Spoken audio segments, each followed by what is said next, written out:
আসসালামু আলাইকুম everyone, welcome to my channel.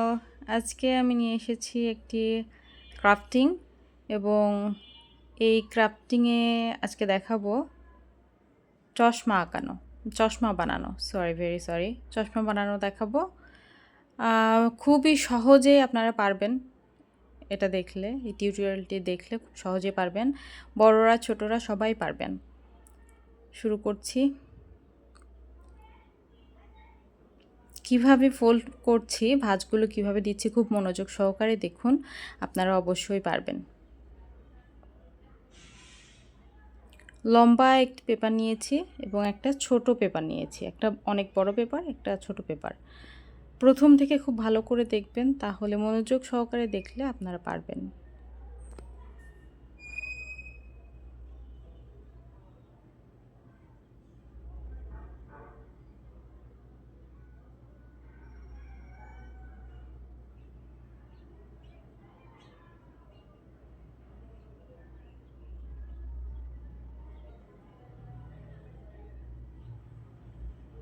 অতিরিক্ত অংশটুকু কেটে নিচ্ছি। আমি যে ছোট পেপারটা ছিল, ছোট লম্বা পেপারটা, সেই পেপারের অতিরিক্ত অংশটুকু কেটে ফেলে দিলাম।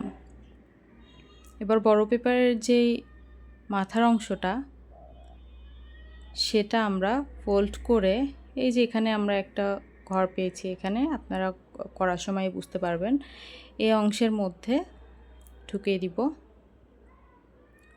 যে দিক থেকে আমরা একটা সার্কেল নিলাম, ঠিক তার অপোজিট পাশ থেকে আমরা আবারও একটি সার্কেল করে নিব। নিয়ে যেই ঘরের মধ্যে আমরা পেপারটি ঢুকিয়েছিলাম, আবার সেই ঘরের মধ্যে থেকে পেপারটি ঢুকিয়ে নিব।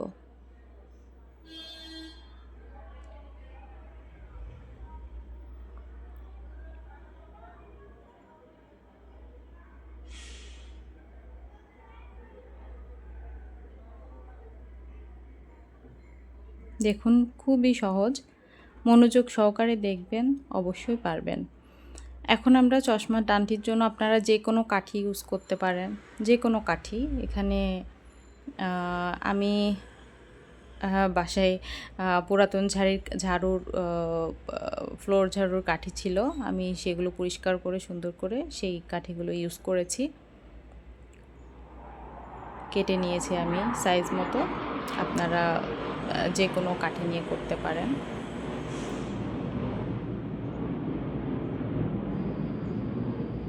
কাঁচি দিয়ে, সিজার দিয়ে আমি ছোট্ট ছোট্ট করে দুইটা পাশাপাশি করে কেটে নিয়েছি, দুই পাশেই দুইটা দুইটা করে কেটেছি। ঠিক যেই জায়গাতে আমি কাঠি দিব, চশমার কাঠির জন্য, চশমার যেই ইয়েটা থাকে, যেই স্টিকটা থাকে কানে নেওয়ার জন্য, সেইটা বানানোর জন্য, এই যে দেখতে পাচ্ছেন, খুব সহজেই দেখিয়ে দিচ্ছি, একবার দেখলে ইনশাল্লাহ পারবেন।